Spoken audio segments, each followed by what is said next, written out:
ভাই আমরা কি আবার সাব্বির রহমানকে এশিয়া কাপে দেখতে চাই?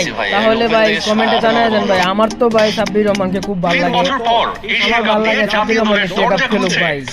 আপনারা কি চান? অক্লান্ত পরিশ্রমের ফল মিলছে হার্ড হিটিং স্টাইলিশ এই ব্যাটারে। ভাই এটা যদি সত্য হয়ে যায় তাহলে তো ভালোই ভাই, সাব্বির রহমান এশিয়া কাপে খেলে। ম্যাচ না খেললেও সবশেষ বিপিএল এ ভালো খেলেছেন হ্যাঁ সাব্বির। অবশ্যই কেবল ডিপিএল এও নিজের ভালো ভালো সেরাটা প্লেয়ার দিয়েছেন। সাব্বির রহমান এত ভালো খেলছে, পেয়েছেন ডানহাতি এই হিটার। টি20 না খেললেও পজিশনের কারণে টি20 মেজাজটা নিয়েই ক্রিকেটটা খেলতে হয় সাব্বিরের। আমি এই টিমে যে পজিশনে খেলবো 7 নম্বরে বা 6 নম্বরে, আনডিভিডলি আমাকে 15 থেকে 10 ওভারই পাবো।